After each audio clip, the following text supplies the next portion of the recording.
In my 20 years of existence, I've been growing these guys for literally half of that. 10 years. Actually, no, it's been about 9 years. Okay, close enough. And the whole time I've been growing these guys since I was a little kid in 5th grade, I've seen these. And I've always hated these, even when I was a little kid who had the mental capacity of a brick wall. It's still modern living, but you know what I mean. This video is really just to spread awareness just how garbage some companies can be sometimes. So these sell terrarium growing kits go for $10.95, at least in my area. And pretty much the idea of these is that there's a dormant Venus flytrap and a dormant Sarracenia, most likely Purpurea. You put them in their pot, keep them in this terrarium, and then they will grow and flourish. If only that's how it works. But I already have one big issue with these. Most of the time, you can't even tell that these are alive. The only reason why I bought these two is because I actually see foliage growing in there. That is so rare. I never see this stuff, which means I can never tell whether this stuff is dead or alive. A few years ago, my papa got me one of these. It was like my 17th birthday or something like that. He literally drove all the way to Lowe's, where he lives. Lowe's is actually pretty far drive. Spent 10 bucks on this, and as soon as I got it, both plants were dead. I don't think these are dormant in the box, because you can clearly see they are actually growing. And don't think that this is older growth. This is a new picture coming up, and this is definitely Purpurea, but look how stretched out that is, because these plants are absolutely desperate for sunlight or any kind of care. How is that acceptable conditions for the plants?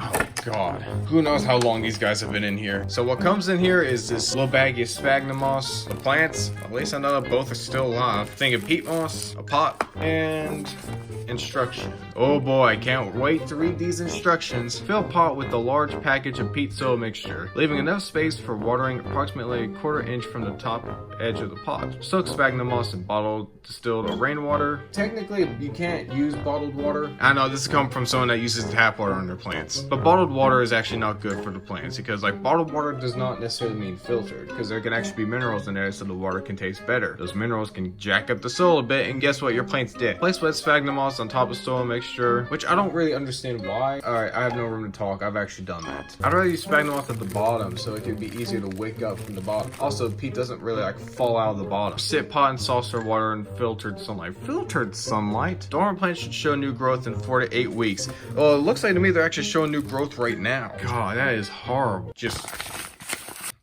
Oh, I'm sorry, Helios. I need to get the other one out. Like, these guys are desperate, man. Ugh. That is a pathetic amount of sphagnum moss. Good lord. Again, both plants are actually alive. Surprise, surprise.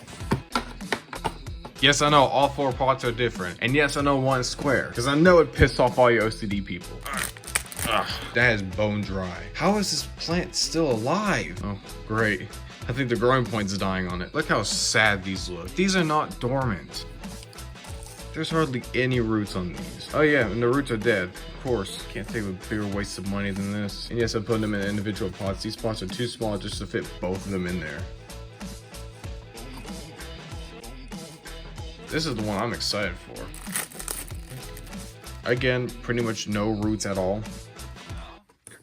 Pretty straightforward, but you know, some people just don't really understand, because here's the thing, this is how you learn. This is how I learn. You learn from making mistakes, which is fine, but how can you possibly learn when they give you false information and give you plants that are in horrific shape like this? Oh my god, this flytrap's even worse. Oh my god, is this one even, I don't even think this one's savable. Okay, there's some greenery. Okay, there we go. All right.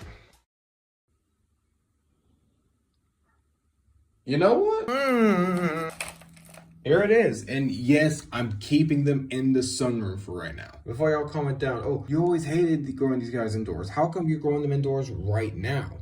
Well, keep this in mind. When you move a plant to another area, it's already in shock because it doesn't know where it's at right now. It's not used to its new spot. It's not used to its new home. Especially plants as sun deprived as these guys are. Because if I would immediately move these guys into full sun, they would burn because they're not used to it at the moment. It's like moving a penguin from the Arctic to the deserts in Arizona. So they're going to be in this sunroom for about a week. Then I'll put them outside on the deck where they'll get filtered light for about another week. Then I'll consider moving these guys next to the bog gardens because I don't want these guys to burn. But to be fair, whatever they have is not much to show to begin with, but just in case. Okay, so it's been about 3 days now, and I think it's time to move these guys outside.